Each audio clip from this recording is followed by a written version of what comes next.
I want to do your voiceover.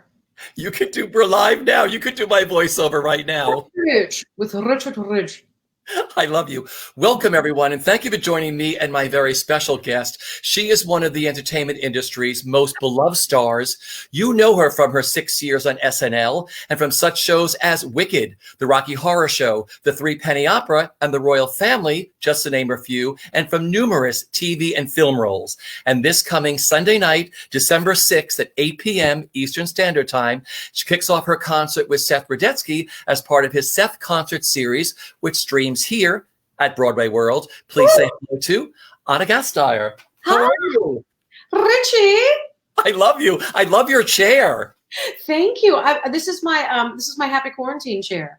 It's the corner chair that goes in the bedroom that you never do anything. And I was telling you right before we went on the air, before we began broadcasting, that it was the world's most uncomfortable chair, but then it's had a lot of quality ass time since the quarantine. So it's become pretty comfy after all is said and done.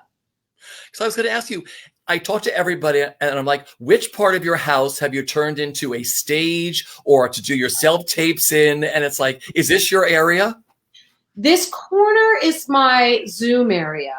But then for the Seth show, actually, it's been kind of exciting because they sent over some, in order to, they've done this really cool, they have mastered the synchronous piano and vocal. So you have to hardwire into an Ethernet, but there's like a whole deal. So I have a fancy schmancy microphone, which I'm really looking forward to using around the home.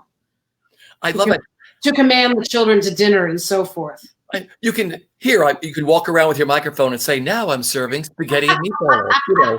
For the 5,000th time. I was going to ask you, chili. How many kids do you have at home? Who's at home with you right now? Everybody's home. I have two children. One is 18. She was supposed to be a freshman in college, but she was going to be a theater major, and you can't even, once sort of all productions and everything stopped, she decided to take the semester off. So she's been home with us, which has actually been really nice. And then I have my younger son who's 12. And then I have an incredibly loud dog who was asked to leave the area for this interview. And my husband who's also been working from home. So it's been cozy. It's been cozy for sure. Because I've spoken to everybody and they're like, Richard, I have my whole family at home. It's like every time I sit down and do an interview, the family dog comes in and says, play with me. Yes, that's right. And unbelievably loud. I mean, we've been unified in our group shouts at the dog. Although she's actually happier than she's been in a long time too, because she's excited to have everybody home. So, and I have to say I have been grateful to have a dog, even though most of the time I spend being resentful of the dog, but I've been very grateful during the quarantine because it does get you out of the house, which is good. And then when you get out of the house, then you have to, change your clothes and all of those things. We're all doing the same thing. We're sitting at home saying, oh, I have another interview. I'll change my shirt. Yeah, isn't that nice? We attend to matters of personal health and grooming. What's amazed you the most during this pandemic? Oh gosh, amazed me. I don't know. I don't know how to answer that. I mean, I've actually enjoyed it more than most people. I don't know actually what your experience has been talking to other performers. I think the one part about our job that does get sort of not old because I love it, but is a challenge that we're not prepared for, say in drama school, is what eventual carnies we're going to become and how much time we spend just as road rats. And I really, my husband works in advertising, actually travels as much as I do, but I've been very grateful not to travel, not to unpack suitcases endlessly. I miss, kind of the variety of it, but I've been, at least the first 5 months, I was actively relieved to know that like in the middle of, I don't know, whatever insane project I'd started for myself, the sourdough phase and the fiddle phase and I went through all of them, the grow your own tomato phase. When I would get deep into those phases, I definitely felt relieved that I wasn't going to be called upon to go to work out of the blue because we're freelancers. So we're at the mercy of our phone ringing, as you know. And And so that's been kind of nice, I guess. I wouldn't have, I love working so much, and I'm always very outspoken about that, especially as a working mother. I really love the balance of both of them, but I've been surprised by what a relief it's been just to have a little bit of a, no questions asked break, not to have to make it up or to say to, your representatives, like, I really need some time with my kid, like just to have that time with my kids has been really nice. So. Is the time baffling? Like, it seems like yesterday was March 12th. Yes. But then it seems like a year ago. It's like, it's December. It's embarrassing. And I think in particular, socially, right? Like there's all these weird moments that we haven't had. We've had our Zoom events and our birthday parties and our mafia games, which have all been fantastic, but it's more like, I don't know.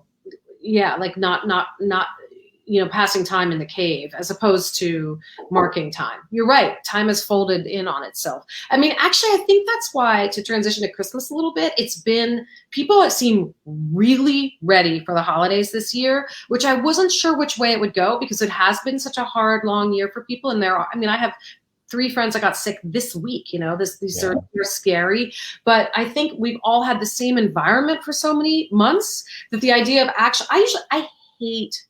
hate Christmas decorating. I'm resentful of it. I want to cancel everything because I'm usually working during the holidays up to the moment of the holiday. Or when I was on Broadway, like working, in the theater, you work every other day except for maybe Christmas Eve or Christmas. It's all very draining, the whole experience. And I love doing Christmas shows, but that's sort of like the extent. This year I was like, get those boxes out of storage, the minute Thanksgiving ends, and it's so nice because it's just an opportunity to transform your space and make it magical and feel a little bit different, which is sort of what the original idea was, right? See, I love it. I know so many people who did this after Labor Day. They're like, I'm moving right to Christmas. I know Halloween and Thanksgiving's coming, but I'm putting my tree up. I'm putting my wreaths up. I'm putting, sugar and booze on. I mean, they're doing it all. Yeah, no, it's been nice. And I definitely have felt that from people regarding the record too, that there's been kind of a sense of wanting that jollity and that fun. And yeah. Well, we're going to get into the album because this is one of my favorite holiday albums. I was obsessed with this. I listen to it all the time. I love the big band. I love that stuff. You get me going in my house. We're going to get into your album, but this coming Sunday night, December 6th, and we did the album. I think Nicole just put the album on. I think the album, and then that was it, and then moved it away very quickly. I think she was offended. No, I think she can throw it up again if she wants to, Joey. Please, at least for 3 seconds. Nicole, if you want to, there it is. Thank you. I am obsessed with this photo shoot, and I am obsessed with this album. Just so you know, I am so grateful, and that makes my heart sing. It's such a feel-good album, but this coming Sunday night, December 6th at 8 p.m. Eastern Standard Time, you will be live. Then you have a rebroadcast on Monday, December 7th at 3 p.m. Eastern Standard Time, doing your virtual concert with Seth Rudetsky as part of his Seth concert series. Yes. How excited are you? Always excited. Seth is now one of my oldest friends here in New York. I've known him since literally 30 Rock days when he worked for the Rosie O'Donnell Show, and I worked for Saturday Night Live, and we became friends on the treadmill when he made fun of me for wearing the assigned outfit that they gave us, because it's at the corporate gym. So they would give you a little NBC Peacock t-shirt and they would wash it for you. You could leave it and they would wash it. It would just be in your, so I was always like, great, whatever. And he busted me immediately. He's like, way to wear the assigned gym shorts. And I knew immediately we would be friends, and he encouraged me very early on vocally. He understood because he said that I had training where other people found that very confusing with my comedic life. And ever since then, we've collaborated whenever we can. Obviously, he's one of the world's funniest people, and he's incredibly knowledgeable and can manage to get stories out of people, as you know, that otherwise would not be told in public. So I've done a lot of shows with him over the years, here, there, and everywhere. I love working with him and with his producer, Mark Cortelli. And so, so he asked me to do it, and I said, absolutely, this is the way to do it. And I'm going to be completely frank about it, because I was really excited for Sugar and Booze season, and I was excited for the opportunity to decorate, and I was really excited for people to listen to the record, but I was like, I don't quite know how to get it together. I mean, sound is really weird over the internet. It's really weird via Zoom. It's all sort of out of sync. And I wasn't sure I had the psychic bandwidth to put together a concert with a horn section and so forth. And especially with COVID, like you don't really want to be around, deep. I don't know. Like I wasn't sure like who would want to be in a studio and who wouldn't. So when he asked and he said, look, we have this cool way of doing it. I was like, yes, in 2 seconds I will do it. So I'm really looking forward to it because it's going to be it's the only concert I'm doing this Christmas and Hanukkah. And I know we'll obviously, we always sing he always makes me sing from Wicked because he's mean. But then also because he knows I'll forget the lyrics and then he likes to bust me on that. But then also we'll do some piano versions of the stuff that I do on Sugar and Booze as well. Because I wrote some songs for that record. So I'm excited to get in the spirit. Well, let's talk about the album now that you're going to be doing songs of this in the show. So you're doing with piano, right? Yes, it's just a piano show, as you know. Yeah. And it's, his shows are it's like a living room show, truly, even before it was actually in our living room. The vibe is a very living room vibe. It's sitting down and chatting and telling stories and eliciting, fun facts. And then he'll stroll over to the piano at a certain point and force you to sing. So it's a little bit of a hybrid model anyway. And so this actually is kind of perfect because it will have that homegrown feeling. Yeah. What are some of the songs for the album you're going to do? And then I just explained what the show was. So I think that it's fun to try to figure it out. Obviously, there's this amazing Cy Coleman song that's on the recording that's called "He's Stuck in the Chimney Again." And my sax player, actually, Greg Themius, turned me on. He's like a connoisseur of the weird and wacky Christmas catalog. And so when 4 years ago, when I was starting to think of songs that I loved, it's like, you have to hear this song. It's so much fun. It was discovered after Cy Coleman's death as a demo. And it's not really been recorded. One other person has recorded it. And so we reached out to the estate and said, could we record it? And they said yes, which was awesome. And I just love it. It's like completely my kind of song. I can't describe it, but it's joyful and goofy. And the lyrics are super clever. It just has that groove. It's got a really 60s. The lyricist is actually the guy that did the Aristocats. All of those, the composer, and yeah, anyway, so it's just the combination of the two of them is very funky and groovy, and old school and delightful. So of course I can't remember both of their names, but Cy Coleman is the first one I'm going to remember. But it was one of the Sherman brothers, wasn't it? No. We're gonna. Well, you keep talking. I love the Aristocats. One of my favorite Disney movies. My ass. That's another COVID sign. That's short COVID, short-term memory loss. Totally. Yes. So anyway, and then it was fun just like re-looking at the set list and thinking what would be good on a piano, So I wrote the song Sugar and Booze. We'll probably do that. I wrote this song called Blue Black Friday, which is a sad ballad about Black Friday, which just passed. Yep. And probably do that. We'll definitely do the producer of my record, Julian Fleischer's song Nothing Rhymes with Christmas. It's also featured in the Happiest Season soundtrack, so that's really cool. And then I don't know, probably Sleigh Ride, or I've Got My Love to Keep Me Warm. One of the American Songbook favorites for sure. I think we'll have to play into that because you got to give the people some songbook. Oh, I love that. Have you done rehearsals with Seth yet? I mean, what's that been like? It's weird because it's all technical, right? So it's 80% of it is figuring out that you're in sync. And then once you get over that and you realize that you can hear one another in real time, it's just like playing with Seth, which is him yelling at me for forgetting the lyrics and me saying I can't belt anymore. That's usually what happens. Because you never know where he's going to go either. It's like you're going to start down a path somewhere. He'll start tickling with the keyboard, and all of a sudden he'll be like, "Oh, sing from this show," and you're going to be like, "Wait." I know, horrifying. And he really is. He's horrified that I don't remember. I mean, I've laughed about this with him and actually name dropped with Andrea Martin, where we literally the second, because I'm a person, as soon as I leave something, as I've just made clear this afternoon with you, the hard drive just dumps. It's over. I don't need it anymore. I've got to move on. I've got other things that I've got to learn. So he doesn't believe me, but I did Wicked for over, almost a year and a half between Chicago and New York. And I literally don't remember the lyrics to 80% of the songs. I went last year and I was like, right. Oh my God, that song she sang with Fierro. And I completely forgot.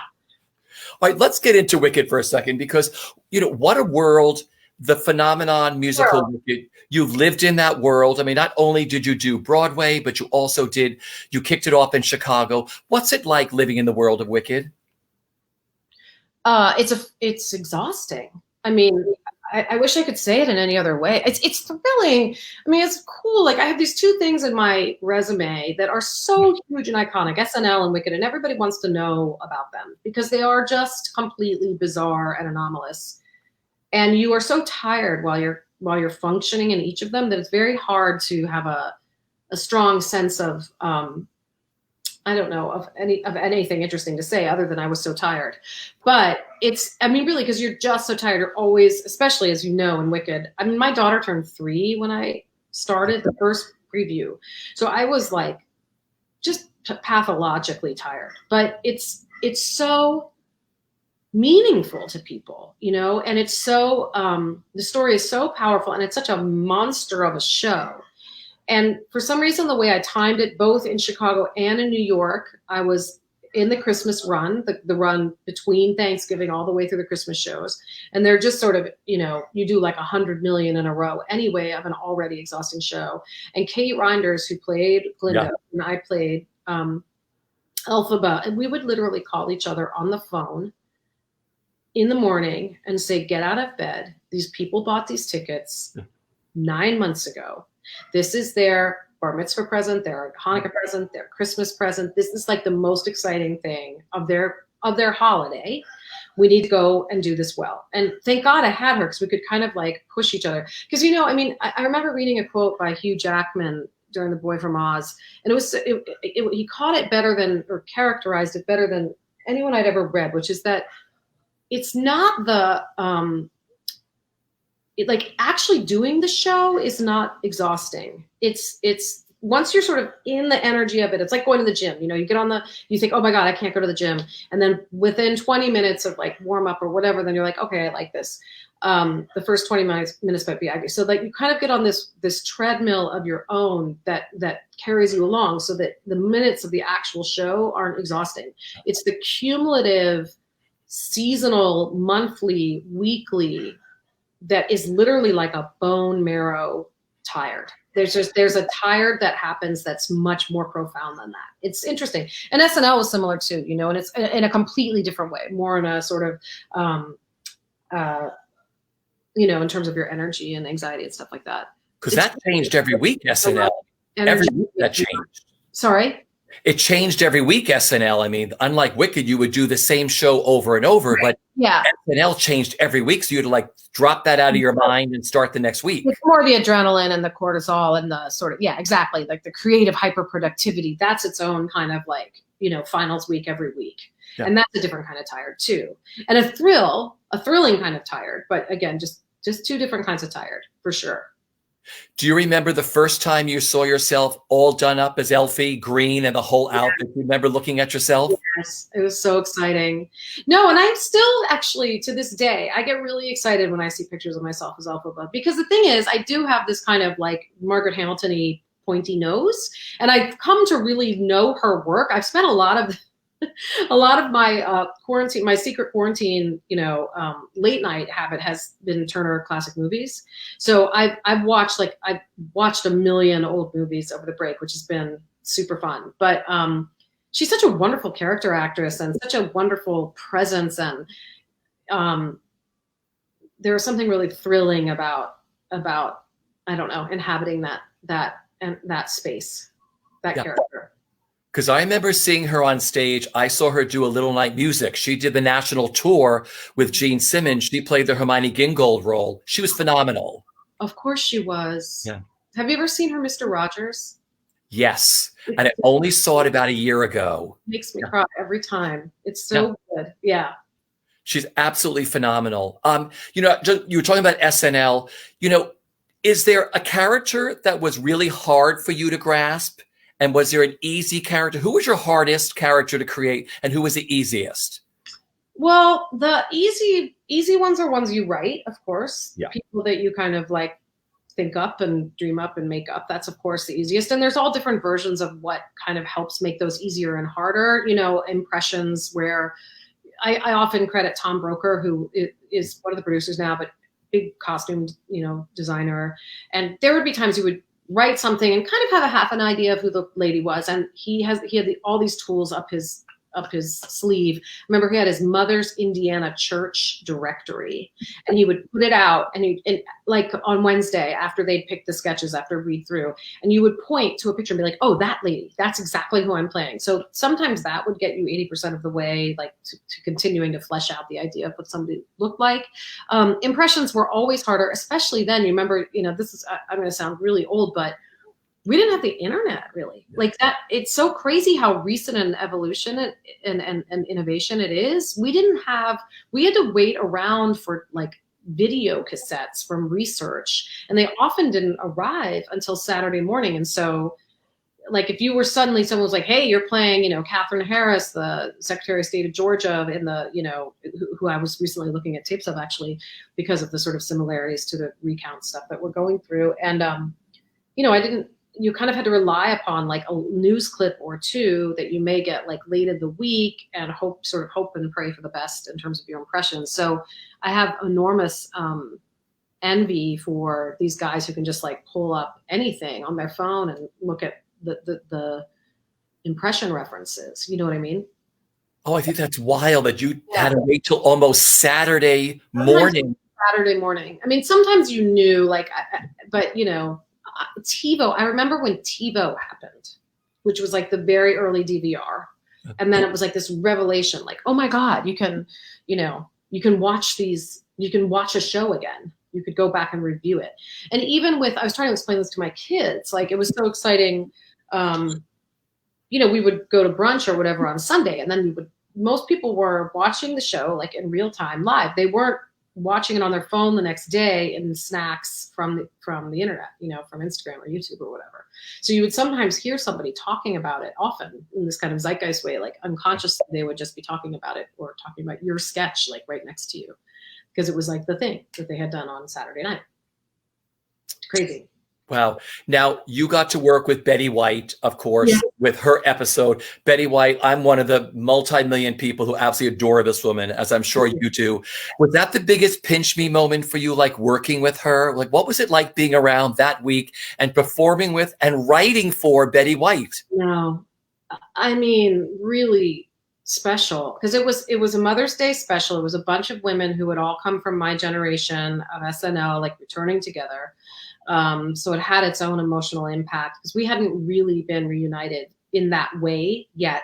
And we all had kids. And so it was kind of, or most of us did. And it was a cool kind of sense of, I don't know, just who you become when you grow up. And then to have the kind of fairy godmother of comedy. I mean, her timing is, like anyone from her generation who's so iconic, just a masterclass. And so, I mean, as lovely as you can imagine, exactly as you can imagine, energetics, fun, low key, all of the above. But watching the like pacing and the choices, pretty mind blowing and thrilling. I mean, there are a lot of people I feel like I've been lucky enough to be in a room just to watch them think and to hear them pace things. It's been, I've had a lot of, because of SNL's guest star status, like it's just nuts who you get to meet. And then Broadway again is very fluid.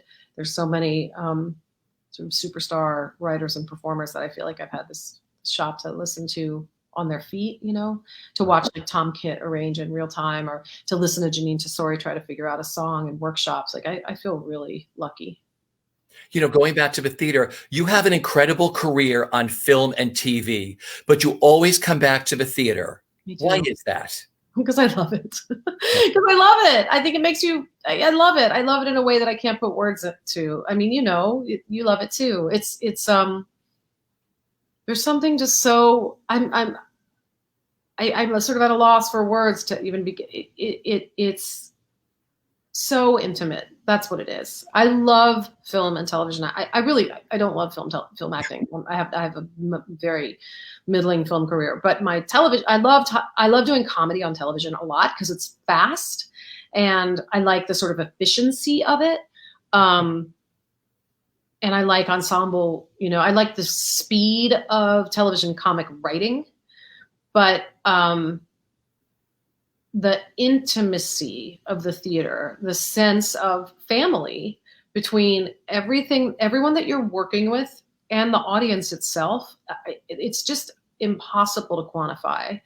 And I think, even before the virus, like, I think that it's its own weird little breed of people who love it and who are moved by it and who are compelled to tell stories through it and to learn from it. So, it deserves a massive amount of appreciation and preservation. It's hard in this world with all these things coming at us all the time. I mean, if you ask people, every now and then someone will query somebody not even in our business. Well, Chris Matthews, the journalist, I follow him on Twitter, and he was like, what's something that you can't wait to do when you're back? And somebody asked that, and his immediate answer was like, go see a show, go to Joe Allen. Like, I think that there's people are going to weep openly when they're back in theaters together. There's just no quantifying it in this world of millions of commercials and, leader feeds changing every 2 seconds and pop-up boxes just to get to the damn recipe. I think to go to a theater, to sit in the dark in community and share an emotional journey together, whatever that is, like, it could be, anything goes, or it could be Arthur Miller, or it could be The Jungle. I feel like it's not quantifiable how that changes a person. Sorry to go all deep on you. No, I love this because,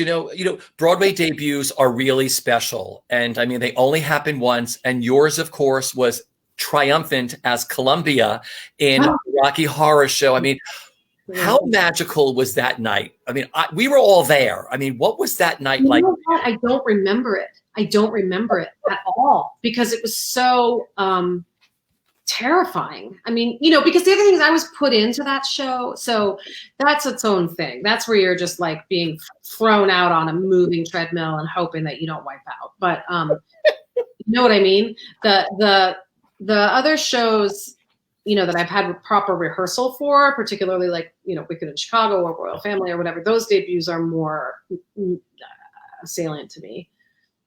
Okay, so let's get into like the Three Penny Opera, which I loved at Roundabout. It was you, Jim Dale, Cyndi Lauper, Alan Cumming. I mean, I remember talking to you during the rehearsal process, and you were like, Richard, this is mind-blowing for me to be around these people and be a part of this whole thing. What are your favorite memories of doing Three Penny? Well, again, it's actually the music, because it was the original orchestrations. And I had this cool thing where I did Wicked, which is so like loud and blasty and belty and micro amplified. And then Three Penny, which is it was sort of quasi operatic and lyrical. And the music itself I wasn't a huge, I didn't know a lot of Kurt Weill intimately. So that was really wild, the sense of that. And then there was this experience that we had sort of towards the end of the run where the sound system went out, really close to the end. And it was one of those like, waiting, like 7 minutes after curtain. And then finally there was this announcement saying, we've lost our sound system.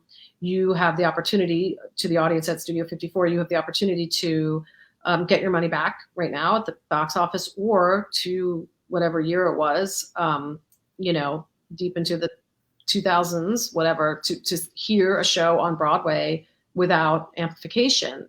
And like 85% of the audience stayed. Yeah.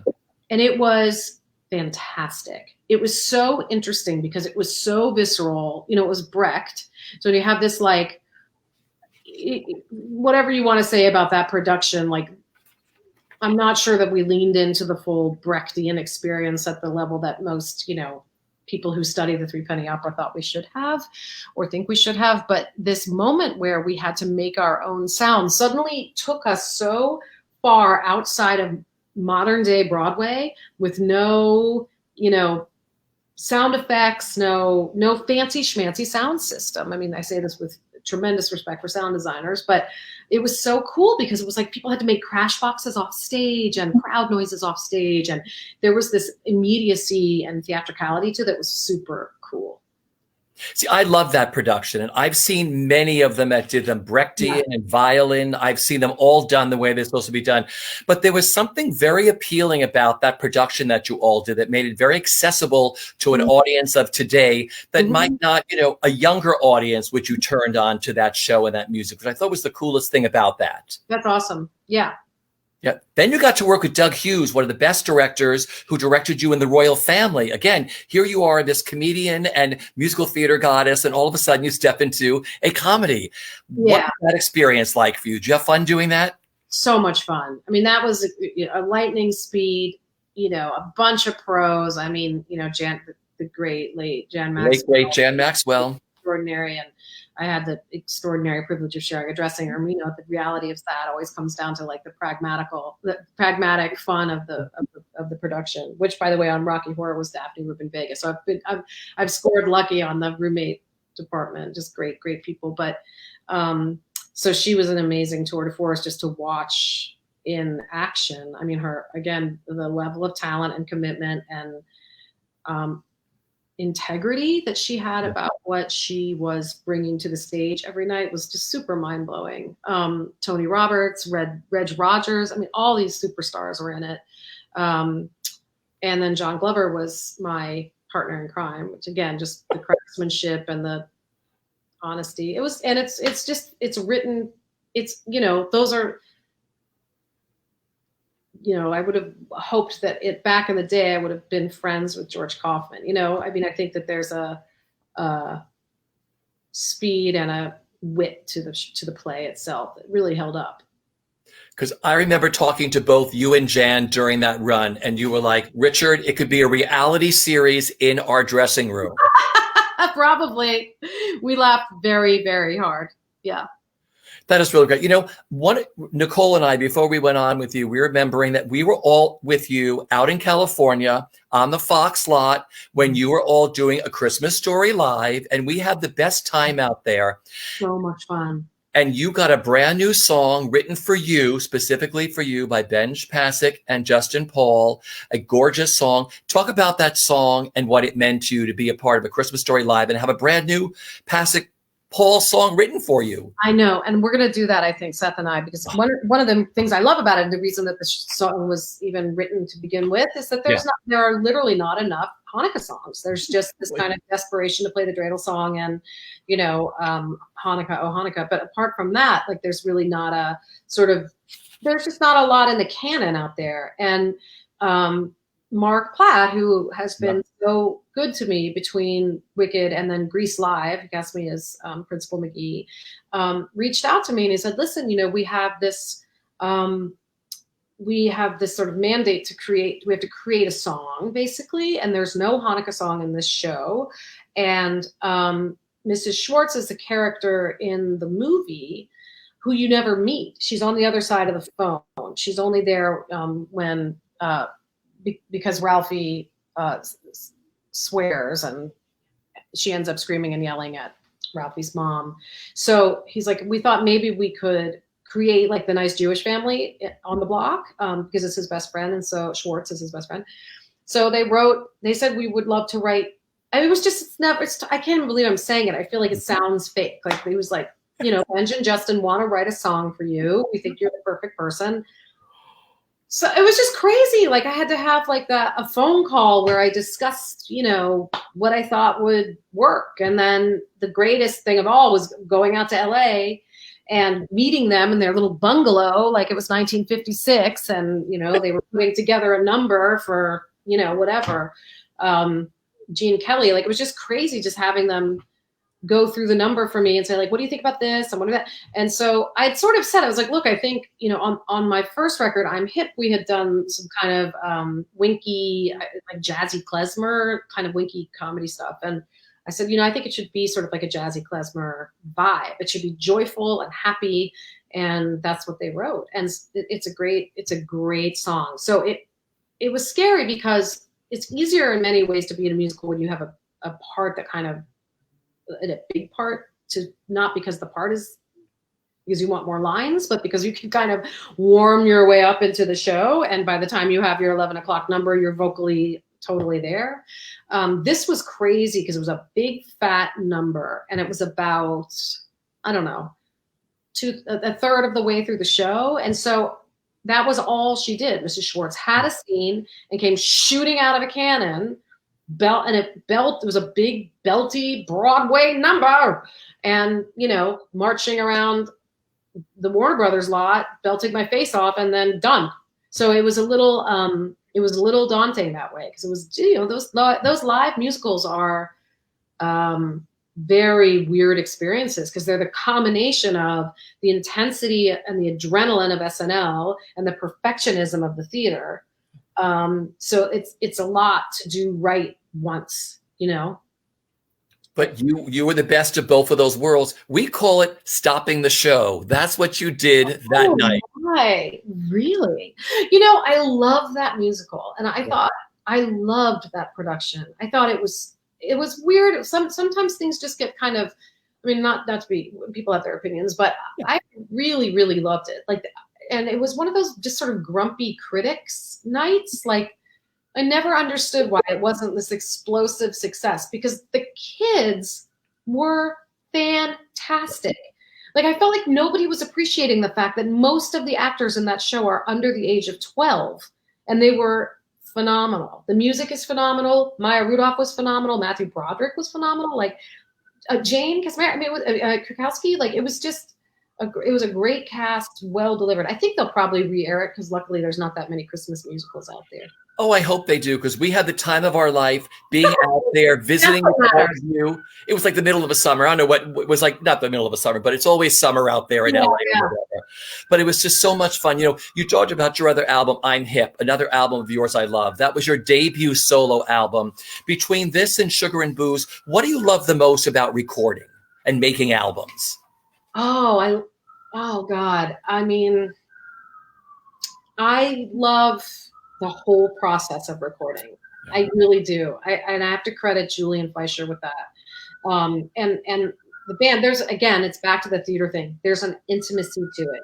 I love laying down a rhythm track and then listening to something and figuring out what else, you know, the problem solving. It's like writing. Like, what can we use here? And I'm always driving him crazy, and Ted Firth, my pianist, is always slightly, you know, a lot hard pressed to handle my requests. Love my Ted Firth. So talented, and I'm always like, Ted, I need like a blah, you know, like I'm always, you know, and Julian is always like, she wants trombones, you know, like I'm always adding, you know, I need a little like whatever. It's fun. It's collaborative. It's ridiculous and fun. All right, you should do a single where you just do all of those instruments that you make yourself, and then add the vocal track over that. Okay, I will. For your next album. It's Crazy People on the first record. Oh, I love it. Well, I just have to say that Sugar and Booze, that reached the top 5 on the Billboard Jazz charts, and it also reached the holiday album charts. It's such a beloved album. Just so you know, like I said, I dance all around the house to it. Like I said, this weekend, we're putting everything up. You're going to play all day long here. I mean, it's just going to be really great. I can't wait. I just want to say, finally, what are you the most thankful for this holiday season? And what are you hoping for the most with 2021?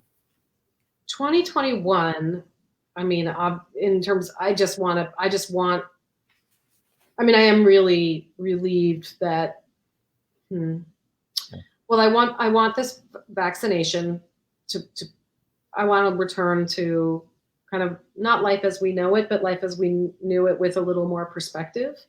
Because it would be nice to retain some of the intimacy and some of the insight, the connection of people that we care about, the connection to our values. I definitely think, I'm sure you do too. I know a lot of people whose lives really changed, that gave up what they didn't love anymore, or moved on, you know, out of relationships they didn't like, or, you know, but also a lot of people who are embracing what's working for them. So I am looking forward to sort of seeing how that manifests in 2021.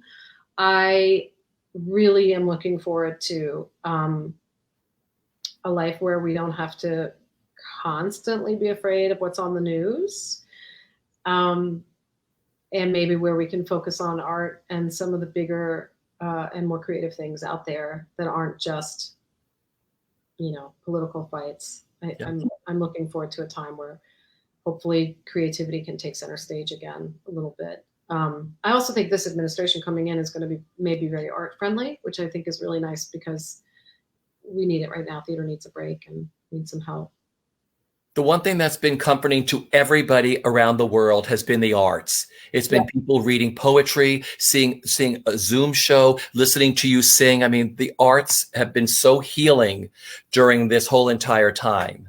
So, so I want to say once again, the Seth Concert Series is produced by Bar Cortali. It's sponsored by BroadwayWorld and StreamYard. Tickets are available at Broadway World events and at thesethconcerts.com. Tickets are only $28.50. And you're also offering a very special Soundcheck VIP ticket. Listen, if you want the privilege of seeing me not know lyrics and seeing Seth Rudetsky holler at me and then me panicking and looking at myself a lot from different angles, that is a well-spent $25.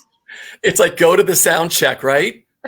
They always say bad sound check, fabulous show, right? Listen, we can only hope because we can all assume. And yes, but it's this Sunday, Seth in concert. I'm really grateful that he asked me to do it. And the record is available, stream everywhere you stream. And it's we've got vinyl on sale at Amazon and everywhere else. So I love it. I'm getting a vinyl for the holidays. And the next time I see you in person, I'm going to have you sign that. Yeah, I would love to. I've got my 12 by 12 record frame, frames that I want to put you up on my wall. I love that you did vinyl on this too, because this is definitely an album record for sure. It's a very throwbacky vibe. Obviously, it's like your crazy drunk aunt. So that's everyone's got one. Well, I have known you forever. I have known you since your Broadway debut in Rocky Horror. I've caught up with you on every red carpet. I've been there for all your openings. It's so wonderful to watch your career, what you've achieved for yourself over these so many years. You are one of the most loveliest people. You're the most gorgeous family, because I met your kids on the carpets when you bring them to the theater. Dragging those kids down the carpet. Yeah. But it's always so great. Thank you for sitting with us today at Broadway World in your little corner in your chair. Everything, and I really appreciate all the sweet things you said to me. I'm trying to receive. Well, like I said, we're going to close out with a little special too. We're going to close out with Ana Gasteyer singing "Sugar and Booze." Yay! Everybody, take a look and join her Sunday night. Everybody, stay safe, wash your hands, wear a mask, and happy holidays. Happy holidays. See you Sunday. Bye. Take care. Once a year we all deserve some fun. Life is short, so I live like a nun. Grab a fork, there's damage to be done. King Wenceslas hit the sweets and salts, so give me gin and cinnamon buns. I like cider, but keep it spiked with rum. What good's a little